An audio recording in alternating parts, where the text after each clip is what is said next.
Now that we've covered the fundamentals and core concepts of CSS, selectors, and how multiple styles interact or cascade to handle the issue of multiple style instructions working on the same bit of HTML, it's now time to review those elements that will constitute the building blocks of your CSS designed web pages.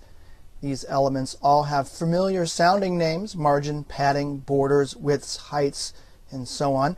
And they pretty much do what you assume they would do. Here's a diagram that will help us visualize some of the concepts that will be covered here. This is referred to as the box model. It's often used by people when talking about CSS-based layouts and design. Any HTML element can be considered a box, so the box model applies to all HTML4 and HTML5 elements. Although here I'll primarily be using the box model to describe the properties of divisions or div tags. This box model is the specification that defines how a box and its attributes relate to each other.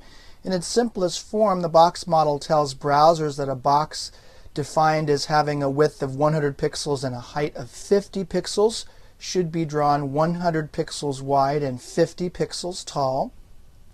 There's more, however, that you can add to a box, like padding, margins, and borders. So this image should help explain what I'm about to run through here. First, as you can see, a box is made up of 4 distinct parts. The outside, or the margin, is completely invisible. It has no background color and will not obstruct elements behind it. You can see that the margin is here defined by this dashed line, and it's clear in contrast to the box, which is shaded in gray.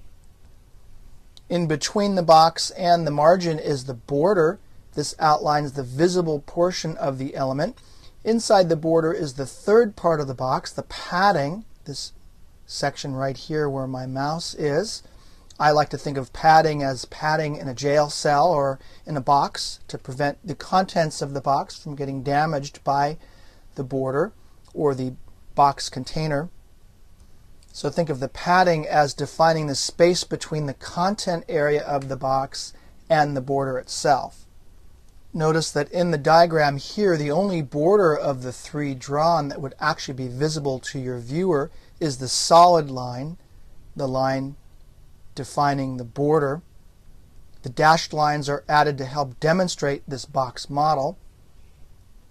Now it's important to know that when you define the width and height of your box using CSS, you will be defining not the entire area taken up by the content, padding, border, and margin, but you're actually defining the content area itself, the part right in the middle. Right here, notice that here is my width designation, here's my height, so you're only defining this area right in here inside that interior dashed border there. The padding, border, and margin all must be added to this width and height in order to calculate the total space occupied by the box. So first times you run through this, you'll underestimate the entire space that's going to be taken up by the box because you won't see the padding, the margin, and perhaps not even the border if you've defined your border to be invisible. So here in this example, if you were to define a box with these properties, a width of 200 pixels, a border of 10 pixels, solid and black, padding equals 20 pixels, and margin equals 20 pixels, this would mean that, for example, if this was a div tag, it would actually occupy 300 pixels of space horizontally on the page. The content would actually only occupy 200 pixels, because to that you would need to add 10 pixels on each side as a border, so that's 20 pixels, and then another 20 pixels for the padding on both the left and the right. That's another 40 pixels for a total of 60, and then the margin would add 20 more pixels both left and right for a total of 100 pixels added to the 200 pixels of the actual content. In this image you can see that the pale blue area is 240 pixels wide. That would be 200 pixels of content plus 20 pixels of padding on either side. The border is 10 pixels wide on either side. That's this darker blue, making the total width including the border 200 pixels. And then you have a margin on each side of 20 pixels.